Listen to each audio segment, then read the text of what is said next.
Have you got an English Bulldog that will not stop digging? Let's see if we can help you.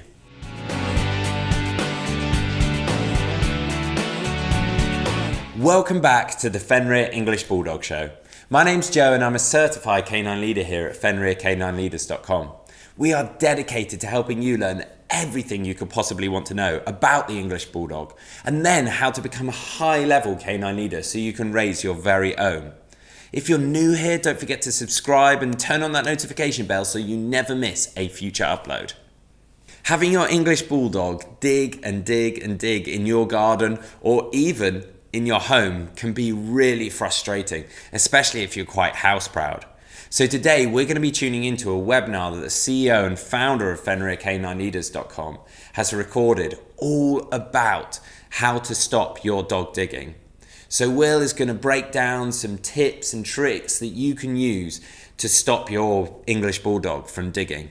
So why don't you grab a notebook and a pen so you can write down those things and then start putting into practice. So over to you, Will.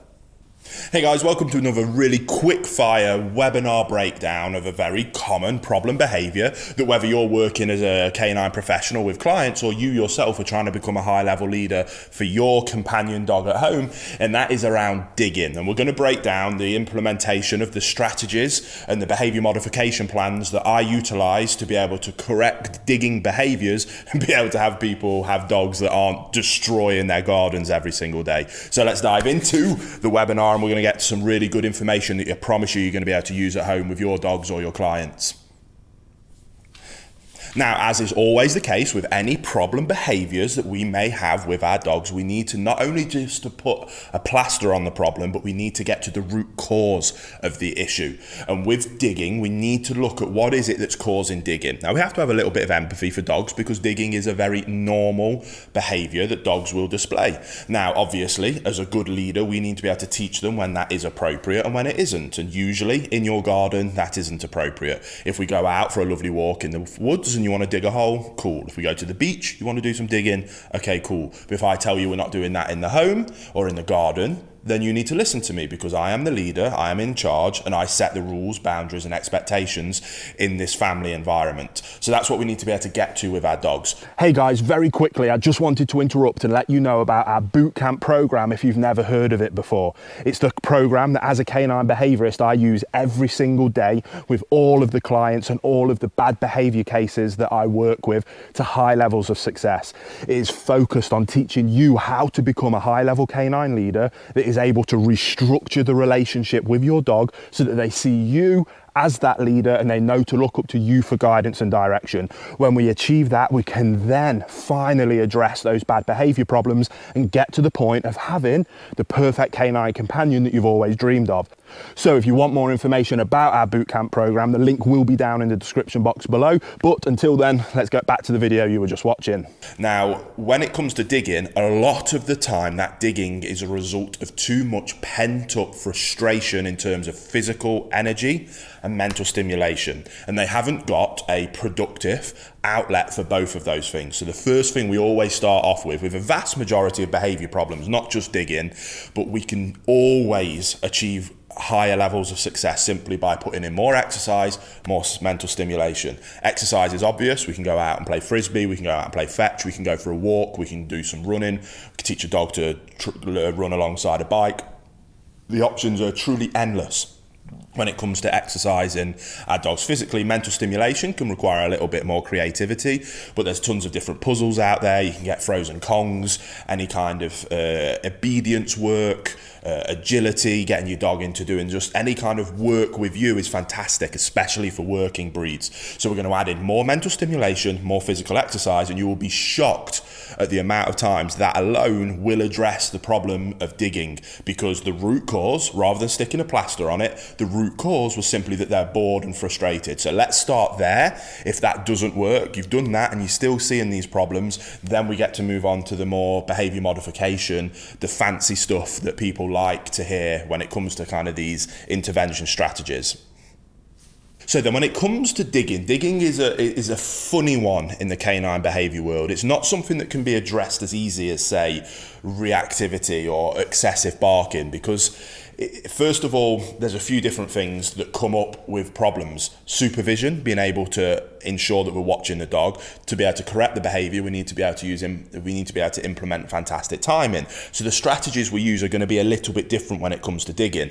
But regardless of the strategy that we use for any behavior problem, we absolutely first, again, must address the relationship that the dog has with its owner. Now, whether that's the dog with you as an owner and you're trying to become a higher level owner, or maybe you're watching this because you're thinking about taking first steps into maybe doing this for a living.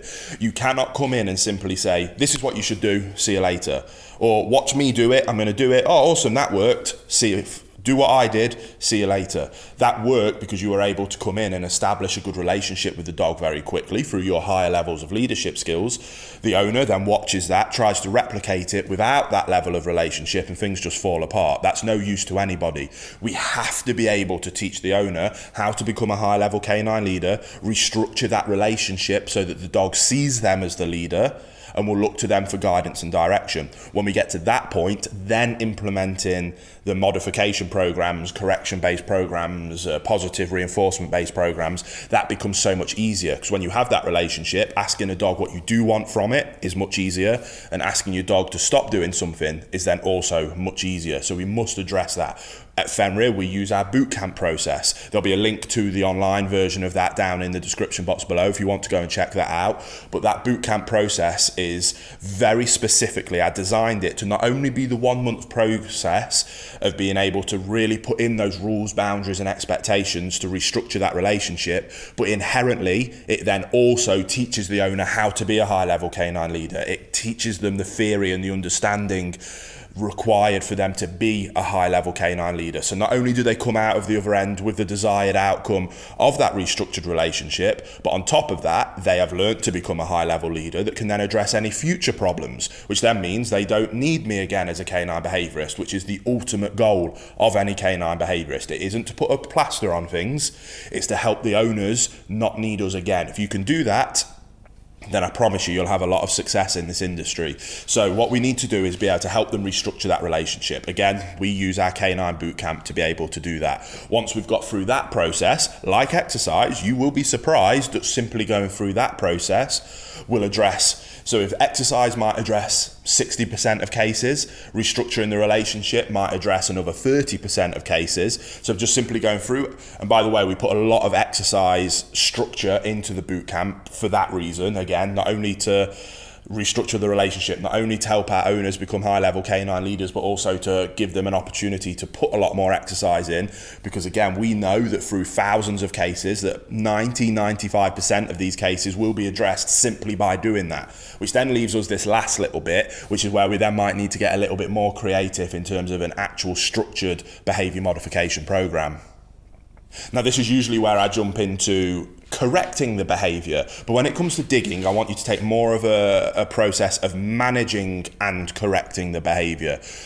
Part of being a good leader is about setting our dogs up for success, not setting them up to fail. So if this behavior is happening when you go out and you leave your dog with free access to the garden, stop leaving them with free access to the garden. That solves your problem. It puts a plaster over it, which I know I've talked about not being what we're doing, but this is a management strategy whilst we're going through these boot camp processes, whilst we're going through the strategies in terms of actually fixing this problem behavior. But by doing that, you're going to set your dog up for success, and setting our dogs up for success is always what we're looking to do. So if you cannot supervise, manage the environment. Stop giving them access to the problem areas, whether that's by utilizing crates, pens, adding new fences, barricading things off. If you cannot manage the environment while we're going through this process, then if you can't be with your dog and supervise them the whole time while we're going through this process, then manage the environment while we're doing so. So start by managing the behavior, then we go on to correcting and addressing the behavior. So we've sorted the root cause, exercise, restructure relationship. Now we can get into actually addressing that in particular small part that is the problem behavior of digging. Correct, redirect, reinforce. There we go, done.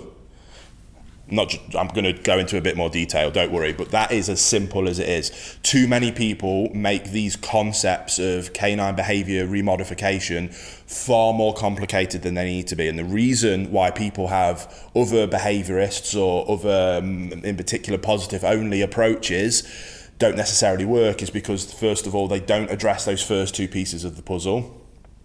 And then they simply try and put plasters on the problem and it doesn't really work. But because you've put those efforts in, this bit will work. So we simply need to correct, redirect, reinforce. So when the dog, again, when we can supervise, if we can't, we've managed the environment so that they can't do it in the first place. But okay, now we can be here. We know this is where the dog does this problem behavior we're trying to solve. We're now going to give them access to it. When the dog starts digging, we're going to go in with a verbal correction. Shoulders back, chest up, deep voice, vocal inflection is very important. There's going to be a very stern or a no.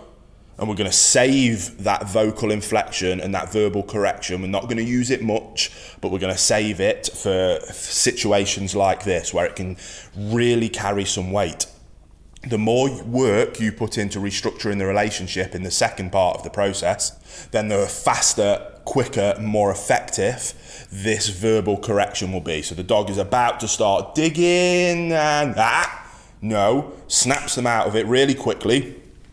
So we get their attention back to us, then we redirect them to the behavior that we do want, which can be absolutely anything that you deem to be positive, whether that's to come and do some obedience work with you, whether that's to go into a sit and stay, whether that's you then throw a ball for them.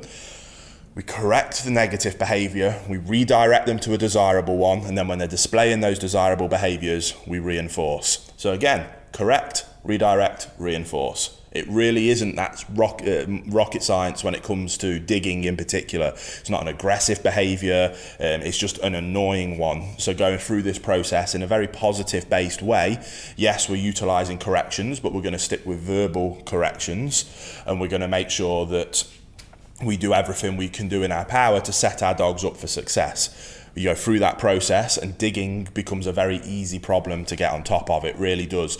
The problem is people want you to come in and in a 30-minute consultation with no effort on the owner's part be able to address the situation, and that simply won't work. It doesn't work, and anybody saying that something like that does work is wrong.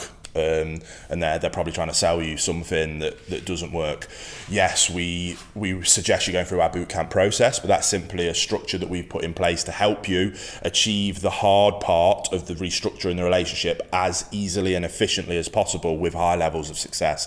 Add more exercise in, add more mental stimulation in, become a high-level canine leader and restructure your relationship with your dog, then be able to communicate with your dog what you don't want through correction, what you do want through redirection and reinforcement. The principle is simple. The implementation requires effort and discipline on your side if you're an owner or helping your client see that, and for them to be willing to put the effort in. If they are, you will have a fantastic dog. If they're not, that you won't. Unfortunately, it really is as simple as that, and that's what we're trying to help people understand. First and foremost, before they get a dog, are you willing to do this? If not, you shouldn't get a dog. Unfortunately, for those people that do, we then need to find a way of being able to convince them to be able to change their lifestyle and mentality, to be able to put the effort in that is required to ensure that we're keeping these dogs out of shelters and not being put down. So go through that process, and I promise you'll have a lot of success with digging. It's not rocket science, it's just a little bit of discipline and hard work.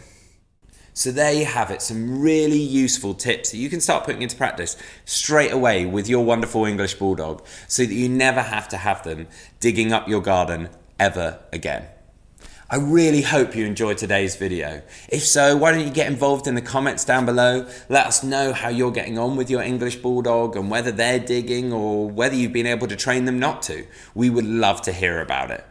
If you're new here, don't forget to subscribe and turn on that notification bell so you never miss a future upload, as we have 2 dedicated videos coming here every single week. So I can't wait to see you in the next episode of the Fenrir English Bulldog Show.